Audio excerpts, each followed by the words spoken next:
to limit damage to its slowing economy. It also adds to indications that both sides might be settling in for an extended conflict, even as they prepare for talks. I'm Charles de Ledesma. The Hong Kong Stock Exchange says it has started talks to buy the London Stock Exchange, saying that a deal would provide the London Exchange with a key opening to Asian markets and underpin the British capital's role as a financial hub. The price tag, $36.6 billion. More on these stories at townhall.com. I'm John Scott. The following is an America Matters media production. The views expressed do not necessarily represent those of the station or its advertisers, although we think they should. But that's the opinion of America Matters Media.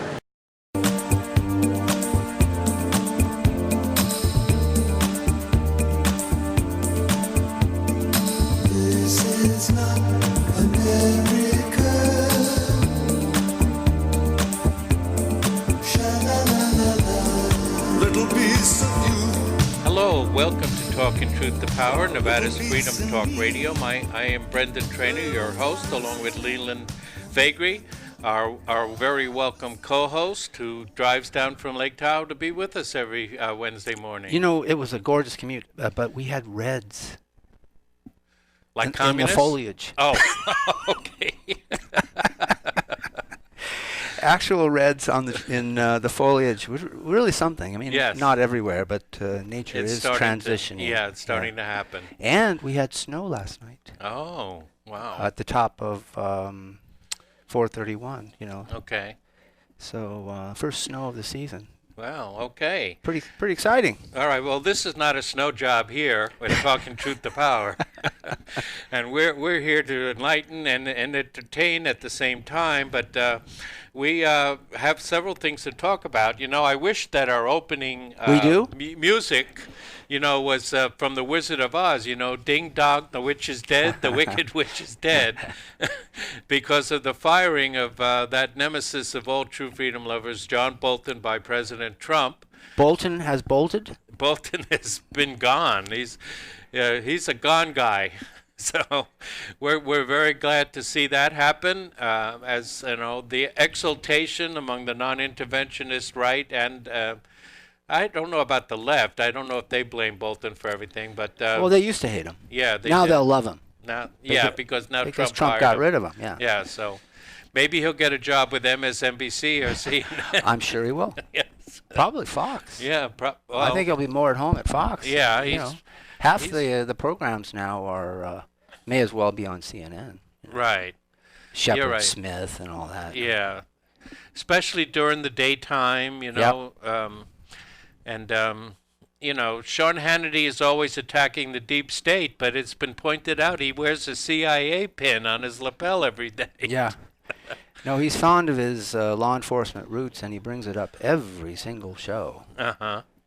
I think to his discredit, actually, because it's off-putting. I mean, we support law enforcement, but Right. we don't have to hear Hannity's history every single day. Right. He seems to think we do. Okay. And, Hannity is always talking about the authoritarian Russians with their grip on Europe, and, they're not even in the G7 anymore, some grip. Yeah, but if you go back a few years, you will have noticed how he has morphed away from that opinion. Well, I haven't noticed it, no. Yeah, no, I have. Same Really? with Lindsey Graham. I mean, he was intolerable while John McCain was alive, Oh, yeah. and now you can actually, cozy up to a handful of things that. Yeah, a handful of Yeah, things. yeah. Yes. Well, he's very strong in denouncing the left during the Kavanaugh hearings, and I think that has endeared him to a lot of people. And basically, he understands that he no longer is the preeminent voice, and that Rand Paul and the non-interventionists have trumps here as well. But how much of an ear they have is an interesting question. I mean, some of the people whose names are being floated about are to replace Bolton are neocons. One of them is that Undersecretary of State who sent the Nigerian email to the tanker in the Mediterranean. Yeah. His name is being bandied about, and one of them is the lead. Shame on you. Yes, I mean the U.S. Constitution gives the United States the authority to enforce act against piracy on the high seas, but in the case of Iran, things are so twisted around that now we're encouraging piracy on the high seas. And the other candidate whose name is the lead negotiator with the North Koreans, and even though he himself is a neocon, he seems to be one that will follow Trump's lead. I mean, the North Korea situation doesn't really mean much to the neocons. It's like Afghanistan. Afghanistan was never a big priority for the neocons. Well, they have nothing. North Korea has nothing. Right, exactly. And they have no ties to Israel. Yeah, so. Really, except for some cooperation with Iran. But other than that, they have no ties. So, it was Bolton who blew up the meeting in Singapore. And Trump was talking about it this morning, talking about how he was talking about the Libyan option for the negotiations with with North Korea. Yeah. Yes, and of course he meant that the pre-Gaddafi overthrow, when Gaddafi gave up his nascent nuclear program, which was in the beginning stages anyway, and he just gave it completely up, and the parts were carted off in trucks, and that was the model he wanted. So he wasn't talking about the disembowelment? I don't think so. Oh, okay. But I think it's very likely that Kim Il-sung took it that way, of course. Yeah, anybody would. Unbelievable, isn't it? Yeah. Unbelievable. So we'll see. I mean, I don't have much faith in Pompeo, but at least in those matters that... well, he apparently had a problem with Bolton. Yes, they had it going. They had an argument of some kind or another. So. Yeah, and but Pompeo lies through his teeth constantly about Iran, and so his latest speech shows once again that for people like Pompeo, Iran was not even to be allowed to have a peaceful nuclear program. That any kind of uranium enrichment, even for peaceable purposes, was to be taken away from them. And Iran is a signatory to the Nuclear Controls International Agreement, and Israel is not. And we know that Israel has bombs, or we believe we know, because they won't admit to it. Yeah. So, it's a two-faced situation there. But we're glad that Bolton is gone. Of course, what we would like to see is being publicly admitted to be Tucker Carlson's favorite, which is Colonel Douglas MacGregor. Which he opened with last night. Yes. Yeah. Who is also an associate on the Ron Paul Institute for Peace and Prosperity. Mm-hmm. So that would be wonderful if he would be nominated. And he is an immigration hawk, so that would please Trump. But he's definitely a non-interventionist to a much greater degree than anybody else that we've seen.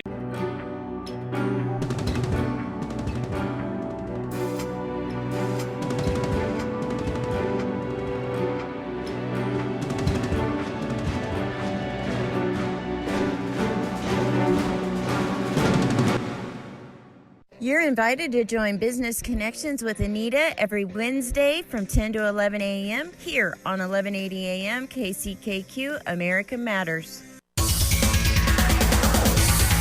Unable to listen to the whole show? A recording of today's program will be available later today. Visit americamatters.us and click on the podcast link. Now back to the show. Hello, welcome back to Talking Truth to Power, Nevada's Freedom Talk Radio. I am your host, Brendan Traynor, my co-host, Leland Faegre. How about that snow on Mount Rose? Huh? Yeah, and we're being simulcast now on Talking Truth to Power group on Facebook, so you can catch us join there. us there. Yes, and so we were talking about John Bolton, and John Bolton was a proponent of the war in Iraq, a major proponent that Donald Trump mentioned again today. When he talked about his firing of the former National Security Director. Is that what his name? National Security Council. Yeah. And when he was ever challenged on that, did you ever see how defensive he got? Oh, yeah. Oh, my God, I never saw anything like that. Yeah, he really took that personally. Yes. And Tucker... The stupidest thing we ever did in the history of the country was the invasion of Iraq. Yes, it was really dumb. But why exactly did we do it? And what is... Today is the 18th anniversary of the attack on the World Trade Center, 9/11, as it's popularly known. And there are three theories of 9/11. First is the mainstream theory that bin Laden did it. He orchestrated it out of those caves in Afghanistan. And he got some... he was in caves in Afghanistan? Yeah, apparently. He was living in a cave. If we can believe that. Yeah, and they had Wi-Fi, though, apparently. Yeah. So. And we could never figure out where he was. No. That IP address just never turned up. They could find me in a heartbeat. You know, and of course... we talked about when a government's high-profile captives are murdered before trial, you have to put, like Jeffrey Epstein, or murdered or found dead, you have to put Osama bin Laden in that category. He was just simply shot dead in that compound in Pakistan. Right. And then, unceremoniously, his body was supposedly dumped in the Pacific Ocean or the Indian Ocean. So there would be nowhere to go to. Right, so that he will never be able to testify, in other words, if he and had a trial. And no one could come and swear upon his existence here in this life week. That, in other words, we couldn't celebrate him any further. Right. Yeah. But so that's the mainstream theory, and that's the theory that Fox News is going to be celebrating all day today with all kinds of witnesses and commentators and pundits, except maybe until 5 o'clock Pacific time. We'll see what Tucker has to say. But at any rate, that's the mainstream theory. Then the other theory, which was very popular back in the day, was that it was an inside job, and that it was all Bush and Cheney or somebody like them, very close to them, that orchestrated the 9/11. Or a combination thereof. Right. And so it was a government job. But is that really the case? More and more, we're coming to the idea that maybe it wasn't an inside job, but it was an outside job with some inside help. And that is the theory that the Mossad may have had something to do with it. Just, I think, a weekend or two ago in the San Francisco suburb of Novato, about 50,000 people live there. And someone mysteriously posted 9/11 was a Mossad job, flyers all over the city.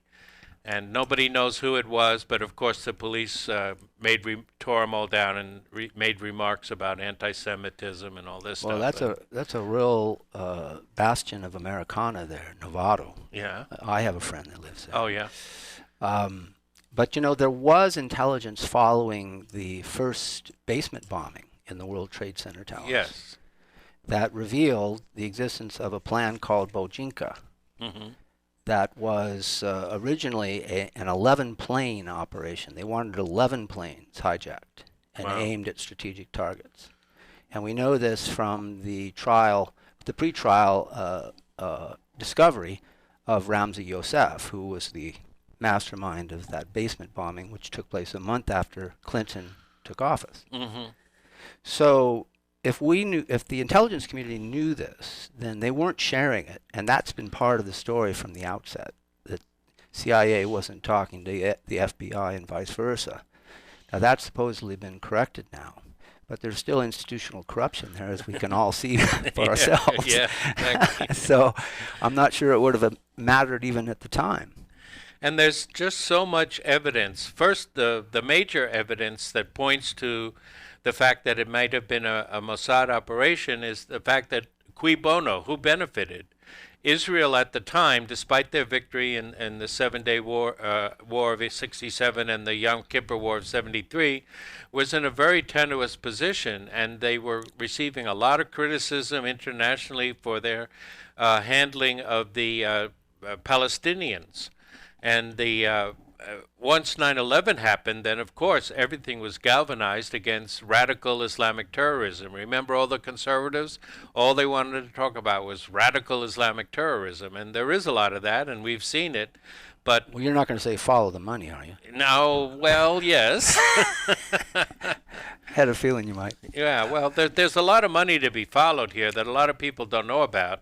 And, you know, that 9/11 Commission, Lee Hamilton has been quoted You mean as the saying, one that Kissinger was to have headed? yes, that that it was a setup job from the beginning, and he was like nominally in charge, but all the working groups were given the story that they were supposed to get the evidence around that it was Bin Laden. Bin Laden was named within hours of the attack as being behind the attack. Not only Bin Laden, but all of the 19 hijackers that participated. They knew their names. They knew that they were learning to fly but not land. Okay. All these things were on the evening news on the 11th of September 2001. Right.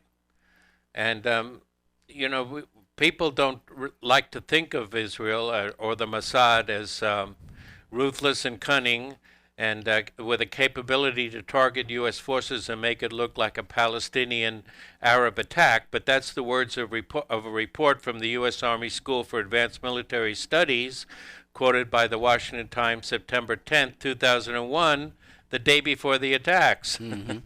But that was the day that Sean Hannity's program went syndication. Oh, was it? Yeah. Oh. Isn't that ironic? Yes. I wonder how ironic. Yeah.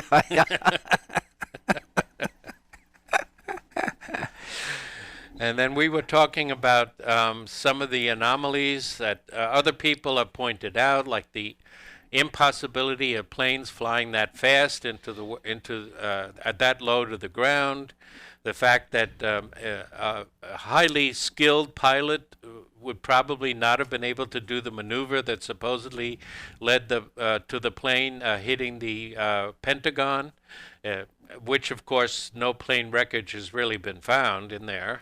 Nothing, not even a plane seat has been found inside the Pentagon. Yes. Yeah, that's very suspicious. And no camera surveillance outside captured that plane hit that building. Yes.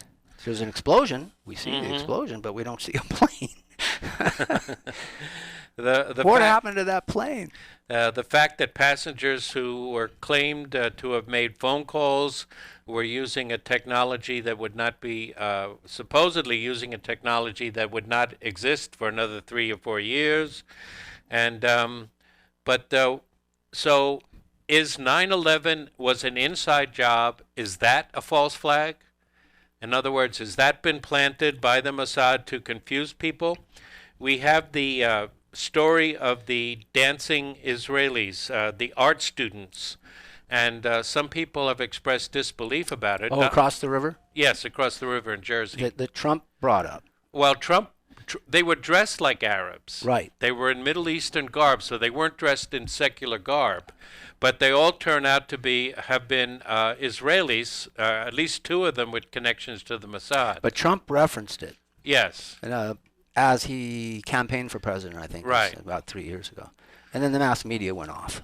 It just completely went, oh, that didn't happen. And then it turned out that there was such an event, regardless of who they were or their ethnic origin. And it did take place. Okay, so the dancing Israelis, even though they were... Well, or the high-fivers. They're also called the high-fivers because they were seen high-fiving each other, when the attack occurred. And the 2 of them, the Kurzberg brothers, were the ones that were formally identified as Mossad agents, and they were all working for a moving company, which is a classic espionage cover. Then the Bergen record detailed the fact that they were there. And so we talk about how the Saudis were quickly ushered out of the country by the Bush family after the event. Yeah, overnight, weren't they? Yes. But also these Israelis, after a 579-page FBI report, they were simply let go and given deported back to Israel, where nothing will happen to them for visa violations. So that was the end of that trail. And then, but at the same time, shortly after, 140 Israelis were arrested for espionage in America. And this was the report by Carl Cameron, even on Fox News, that reported on these 140 Israeli spies aged between 20 and 30, and then another 60 were arrested after September 11th. So 140 were arrested since March 2001, and 60 more were arrested. And the number of Israeli spies in this country is something that is rarely ever talked about, but one of the very few that even Israel has not been able to get back into the home country. Jonathan Pollard is probably the single worst spy in American history. The most famous. Yeah. Yes. And as we ponder the next segment, I just see here that T. Boone Pickens has died at 91. That should make the Green New Deal crowd happy, huh? Okay, yeah. They'll probably be celebrating that. So, join us on our Talking Truth to Power Facebook page for the next segment. Join the Fun Time Theater this fall as we make the history of the Comstock come alive. To join the conversation, call 844-790-TALK. That's 844-790-8255. Now, back to the show. Hey, welcome back to Talking Truth to Power, Nevada's Freedom Talk Radio. I'm your host, Brendan Traynor, and my co-host, Leland Faegre. So we were talking about 9/11 and the numerous ties to Israel, the Mossad, and American interests as well. And another interesting fact is that floors 93 to 100 of the North Tower were occupied by Marsh and McLennan, whose CEO was Jeffrey Greenbergs, son of a wealthy Zionist and a big donor for George W. Bush, Maurice Greenberg, who is the owner of Kroll, Kroll Incorporated, the firm in charge of security for the entire World Trade Center complex on 9/11. The Greenbergs were the insurers. Now, did he have ties to Bush? Was that the one, or was it somebody else? Maurice Greenberg had ties to Bush. Yeah. So so the Twin Towers were insured by the Greenbergs, and on July 24, 2001, they had their insurance reinsured by competitors. So they did not have liability for the attack. Just what are the odds? Yes. And then in November of 2000, the board of directors was joined by Paul Bremer. Now there's a name from the past. Yes. Yeah. To the rescue in Iraq. Yes. The chairman of the National Commission on Terrorism, who 2 hours after the pulverization of the North Tower appeared on NBC to name bin Laden as the prime suspect. And he appeared perfectly calm, even though 400 of his employees were missing and about 300 would finally be declared dead. "This is the day that will change our lives," he intoned. And the war that the terrorists declared on the U.S. has been brought home to the U.S. And then in 2003, Bremer was appointed administrator of the Coalition Provisional Authority in Iraq to level the Iraq state to the ground and oversee the theft of almost $1 trillion intended for its reconstruction. And then we didn't even take the oil. No, we didn't even take the oil. We were gladly to give it up to Russia and China. Yes. Do you know what a Sionim is? I do not.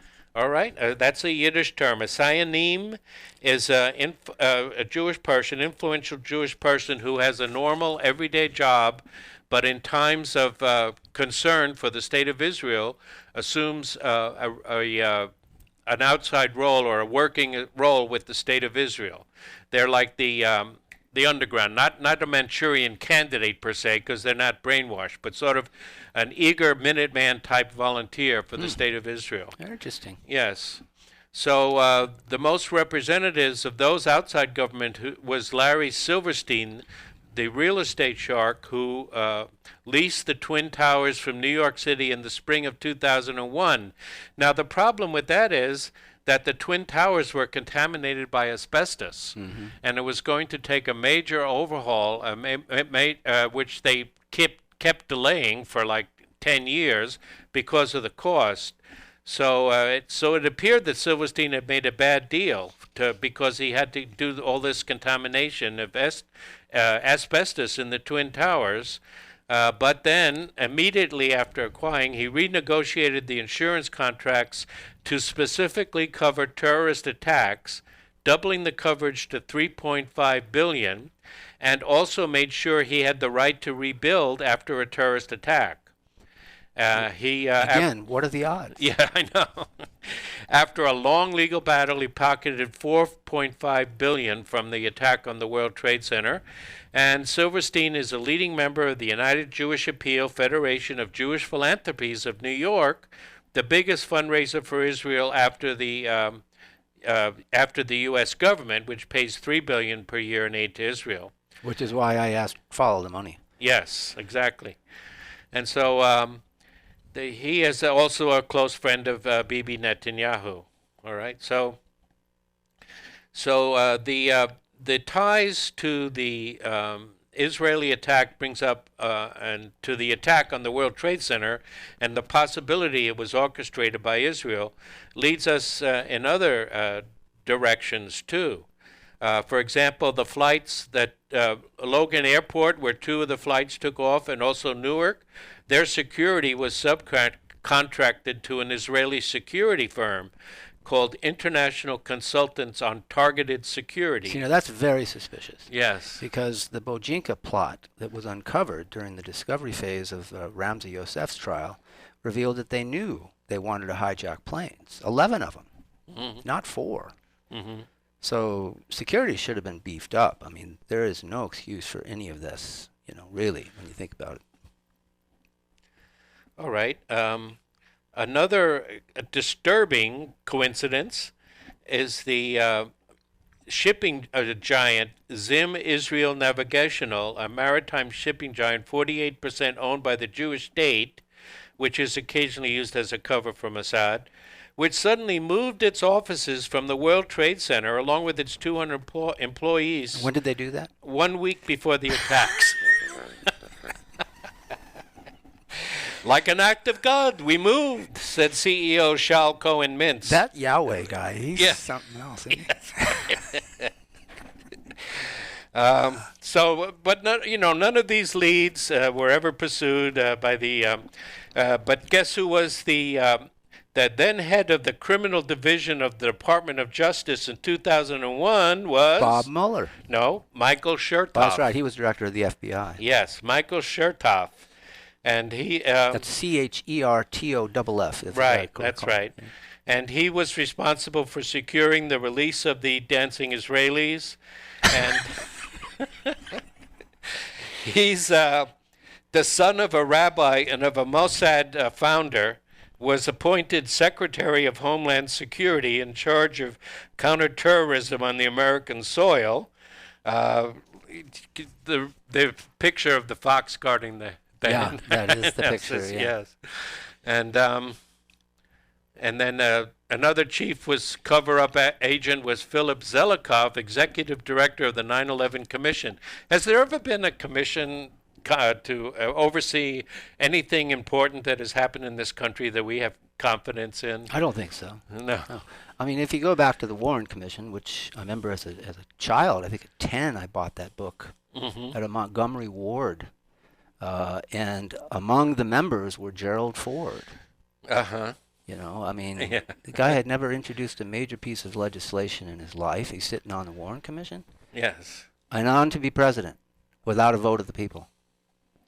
Jerry Ford. Well, we have to applaud the 9/11 engineers that are fighting to have another investigation. The New York City Police Fire Department has been adamant that they saw what could only have been caused by controlled explosions like rivers of molten steel that they encountered. The dust particles that have caused so much havoc among the health of the firefighters, which has been in the news recently with the extension of their benefits. Could this have come from a mere collapse of the buildings, all this enormous dust clouds? Yeah, this is what has raised the ire or the question from structural engineers that the building should not have ever collapsed. Right. Well, You know, again, all we have, if you want to watch Fox News today, and you want to hear the mainstream faux news, you want to hear the mainstream commentary on what happened on 9/11, you know, you're welcome to it. But I would recommend more and more that people visit Ron Unz's Review. He has his website visits have He's now. He's Jewish, is he not? He is Jewish, yes, secular Jew. Uh-huh. His website is now exceeded the daily web hits of both the Nation and the New Republic. Well, that's because we talk about him all the time. Oh yeah, we promote him here, and Talking so Truth to Power. yes, so we know why that is. So, you know, the leads. I can go into more. I have several more pages here on one article on it, and it's only an article. So of course we don't know what happened with the planes, were there planes, what happened to the people inside the planes, exactly how it happened. Exactly. So if there were 4 hijacked, where's the one that didn't go into the Pentagon? Okay. That's the one that I'm left with. All right. We know the one went down in Pennsylvania. Yes. And then the 2 hit the towers. So where's that 4th plane? Okay. That's the one that always leaves me hanging. Yeah. And so exactly how they did it, of course, this is still not sure, but we do know that there are so many unanswered questions about 9/11 that it's worth reopening the investigation if we can get an honest investigation. There's no guarantee of that. There's just probably no chance of that. Yeah. But that's what needs to happen. Yeah. Yes, it is. So. Preferably one that Kissinger doesn't chair. Yep. And so 9/11, of course, led directly to the invasion of Iraq and the 18 years of fruitless wars and trillions of dollars spent. And we ruined the Middle East. We did. Starting with that. And the only thing the terror that originated on that date did not start in Iraq. No. As I've said many times, we would have been better off going after Mexico than we'd been going after Iraq. You can't make up how stupid that was. Cui bono, who benefited, and the state of Israel has benefited. You're not going to say follow the money, are you? Yeah, follow the money, who cui bono. And the only thing is that Israel's plans for Assad's Israel are on hold right now because of their subsequent defeats in Syria and the fact that Iraq is now more closely aligned with Iran, and all the other confounding stories that have sort of held Israel in check despite its best efforts. So we need to think about these things, folks. And we do here on Talking Truth to Power, so don't go away. The Butcher's Kitchen Barbecue invites your family in for the best wood-fire, slow-cooked barbecue rotisserie and open char pit. Are you shy and don't want to talk on the air? Text us your questions or comments to 775-237-2266. Now back to the show. Hello, welcome back to the final segment of Talking Truth to Power. I am your host, Brendan Traynor, my co-host, Leland Faegre, and again, you can catch us on the Talking Truth to Power group and the Facebook group Talking Truth to Power. Which is live right now. Exactly. So there have been other things in the news that we should talk about. Yeah. One is the Republican victory in North Carolina. Which they don't describe as a victory. The drive-by media doesn't describe it as a victory. Some of the headlines read as though the Republicans failed in their bids for those seats. Well, only the Democrats can win by losing. Yeah. You know? Yeah, they've mastered that, haven't they?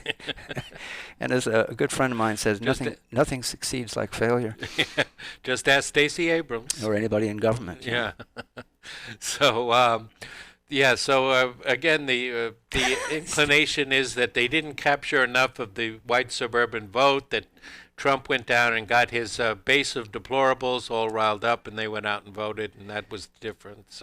But it's actually another egregious error, because I think there's in Columbine County, which I think is 35% black, I think Trump lost that county by 20% or something, just enormous, you know. This guy actually took that county. Interesting. Yeah. So to his credit, his persuasion, his persuasive skills have apparently, well, he's reduced unemployment, especially in the black and minority communities.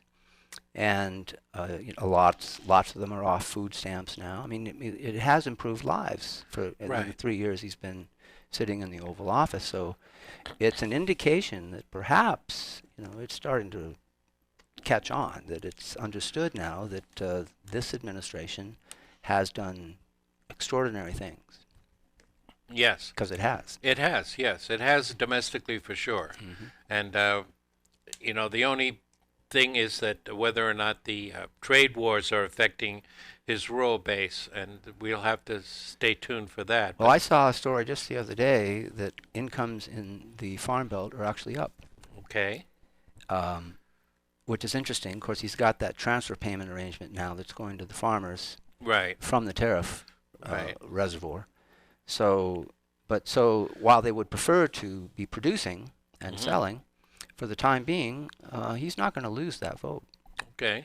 They're so we're Trump optimistic supporters. on the Farm Belt. And tariffs for the time being. Okay. Yes, until we can wean ourselves off of them. Yeah.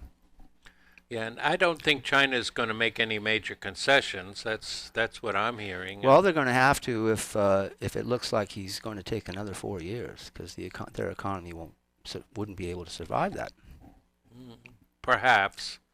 I don't know. They're already the economy is now at levels they haven't seen for 27 years. GDP numbers. But that's still growing.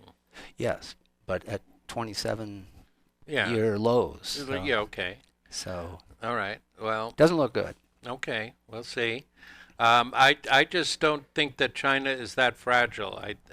In my own opinion, but we'll see if China comes to the table and decides to make a major deal. That would be great for the president. It could probably be great for the country. And if it's clear to them, the leadership, the fascist leadership, that he's going to be reelected, they'll come to the table sooner, and it will have the electoral effect of crushing the Democrats. Not that other issues won't, but in the amalgam of issues, it's going to be very much to his benefit once the Chinese leadership finally recognizes they're going to have to deal with us. Okay. Well, we will look forward to that. But the latest info I have is that they're ready that they're in an endurance mode, and they're thinking not just 6 years out, but 10 years out. Oh, I see that's their state of mind at the moment for sure. Yeah. So we'll see. But not that far out though. Yeah, we'll have to see just what happens, and I would like to see, of course, these trade imbalances fixed, but on the other hand, $500 billion every year. Yeah, but and nobody was dealing with it. That's the problem here. Because we're buying their stuff and they're buying our debt. Yeah, but they need us more than we need them, and we weren't using that leverage against them. That's the problem.